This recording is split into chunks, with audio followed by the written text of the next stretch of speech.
뉴스에도 자주 나오고 상담하다 보면 자주 여쭤보시는 분양가 상한제, 한번 제대로 알아보겠습니다. 분양가 상한제라는 게 있는데 왜 아직도 집값이 안 잡히지? 이런 질문 정말 많이 받습니다. 사실 저도 이 제도의 속내용을 정확히 들여다보기 전까지는 그냥 막연하게 정부가 분양가를 눌러주는 제도구나 이 정도로만 알고 있었습니다. 그런데 자세히 들여다보니까 지금 우리가 알고 있는 분양가 상한제는 사실 반쪽짜리에 가깝다는 걸 알게 됐습니다. 오늘 이 부분을 최대한 쉽게 풀어드리겠습니다. 먼저 분양가라는 게 뭘로 이루어져 있는지부터 말씀드리겠습니다. 크게 두 가지입니다. 땅값, 그러니까 택지비하고요.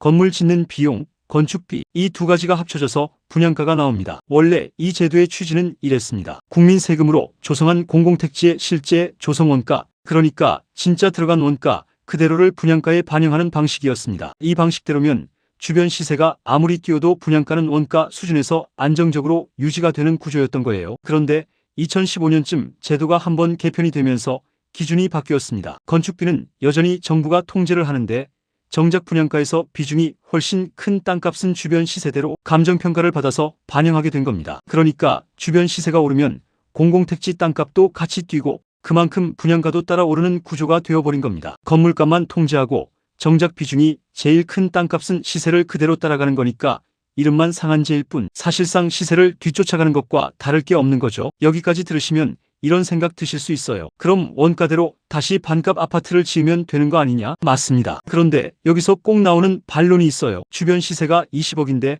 반값에 분양하면 당첨된 사람만 로또 맞는 거 아니냐는 겁니다. 이 부분에 대한 해법도 있습니다. 바로 강력한 거주 제한하고 전매 제한이에요. 실거주 목적의 수분양자만 청약이 가능하도록 제한을 걸고요. 10년에서 20년가량 전매를 금지하는 겁니다. 그리고 어쩔 수 없이 매도를 하게 될 경우에는 시세 차익의 상당 부분을 국가가 환수하는 방식이죠. 이렇게 제도를 촘촘하게 묶어두면 청약은 정말 거주할 사람만 신청하게 되고요. 시장에는 기다리면 합리적인 가격의 집이 꾸준히 나온다는 신호가 퍼지면서 무리하게 영끌해서 집을 사려는 심리 자체가 줄어드는 효과를 기대할 수 있습니다. 그리고 하나 더 제가 현장에서 늘 강조드리는 관점인데요. 집값을 잡으려면 결국 공급이 필요한데 서울은 땅이 없다는 얘기 많이들 하시잖아요. 그런데 시선을 아파트에서 조금만 넓혀보면 답이 보입니다. 서울 전체 주택 중에서 아파트를 제외한 연립, 다세대, 빌라 같은 이른바 B아파트가 상당한 비중을 차지하고 있거든요. 이 중 상당수가 지금도 낮은 층수 규제에 묶여있는 경우가 많습니다. 이런 주택들의 용적률을 조금만 완화해줘도